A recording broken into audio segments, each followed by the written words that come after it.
भारतीय न्यूज, सीधा, सटीक और निष्पक्ष। आदाब सलाम, मैं हूं चांद हसन और आप देख रहे हैं भारतीय न्यूज। फटाफट नजर डालते हैं आज की मुख्य खबरों पे। शुरू करते हैं राष्ट्रीय खबरों से।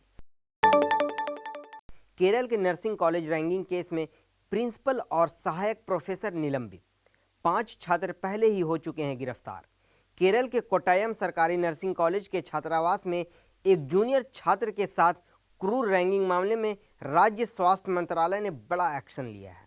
इसके तहत मंत्रालय ने कॉलेज के प्रिंसिपल और एक सहायक प्रोफेसर को निलंबित कर दिया है। मामले में मंत्रालय की ओर से शुक्रवार देर रात बयान जारी कर इस बात की जानकारी दी गई।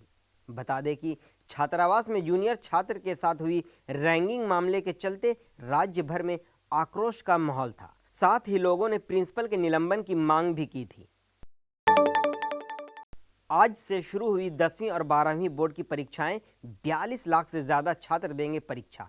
केंद्रीय माध्यमिक शिक्षा बोर्ड यानी सीबीएसई की 10वीं और 12वीं की बोर्ड की परीक्षाएं आज से शुरू हो गई हैं। इस साल लगभग 42 लाख से ज्यादा छात्र इन परीक्षाओं में शामिल हो रहे हैं। बोर्ड ने देश भर में 7,842 परीक्षा केंद्र और 26 अन्य देशों में भी परीक्षा आयोजित की है। 10वीं की परीक्षाएं 10 मार्च 2025 तक चलेंगी, जबकि 12वीं की परीक्षाएं भी इसी अवधि तक आयोजित की जाएंगी। सभी परीक्षाएं सुबह 10:30 से दोपहर 1:30 तक एक ही शिफ्ट में होंगी।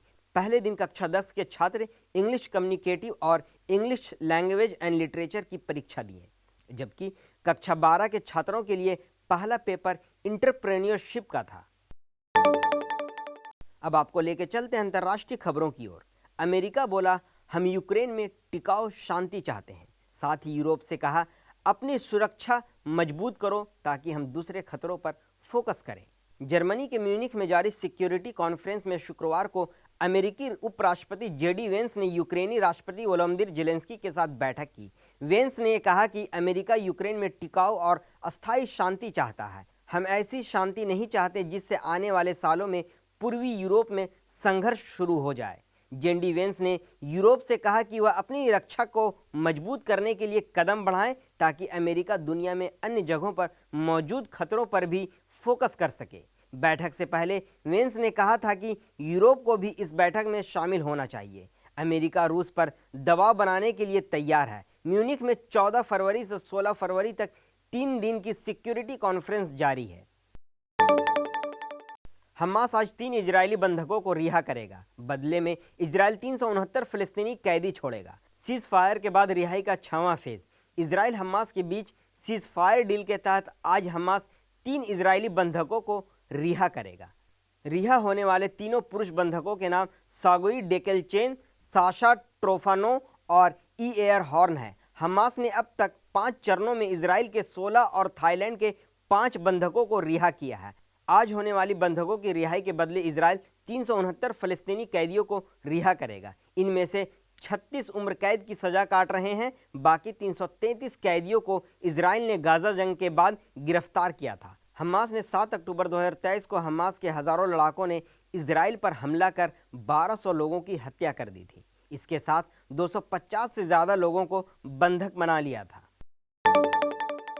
अब खबरें व्यापार जगत से। जनवरी में डेली यूज और खाने पीने की चीजें सस्ती हुई। जियो हॉटस्टार लॉन्च हुआ। जनवरी महीने में थोक महंगाई घटकर 2.31% पर आ गई है।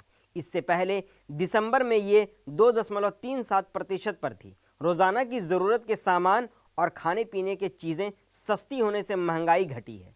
जियो स्टार ने एक नया OTT प्लेटफॉर्म जियो हॉटस्टार लॉन्च कर दिया है। यह प्लेटफॉर्म जियो सिनेमा और डिज्नी प्लस हॉटस्टार के मर्जर से बना है।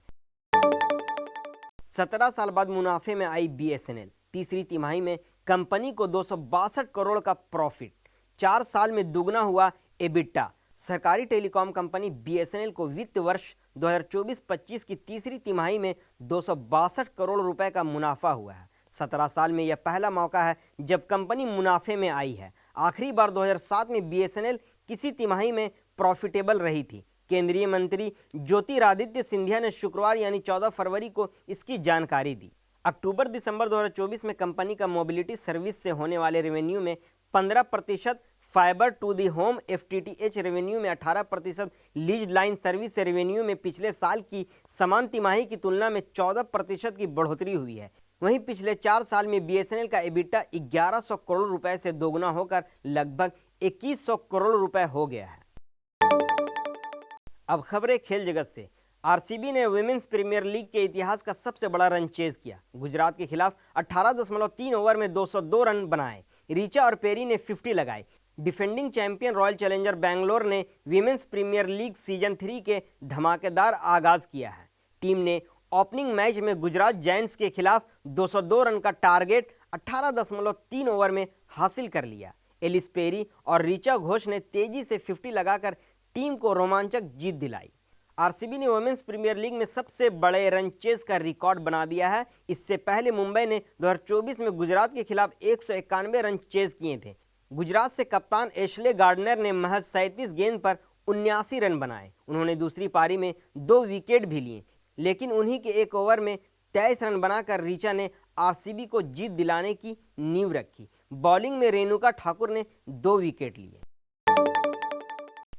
38वें राष्ट्रीय खेलों का भव्य समापन। उत्तराखंड की देवभूमि के साथ खेल भूमि के तौर पर भी बनी पहचान, बोले अमित शाह। राष्ट्रीय खेलों में मेजबान उत्तराखंड ने शानदार प्रदर्शन कर नया कीर्तिमान बनाया है। अंतिम दिन 1 स्वर्ण और 2 रजत पदक मिलने से राज्य ने पदकों का शतक लगाया। इसमें 24 स्वर्ण, 35 रजत और 42 कांस्य पदक शामिल है। केंद्रीय गृह मंत्री अमित शाह और मुख्यमंत्री पुष्कर सिंह धामी की उपस्थिति में अंतर्राष्ट्रीय स्पोर्ट्स स्टेडियम गोला पार हल्द्वानी में 38वें राष्ट्रीय खेल का समापन समारोह आयोजित किया गया। भारतीय ओलंपिक संघ की अध्यक्ष PT उषा ने 38वें राष्ट्रीय खेल के समापन की घोषणा की।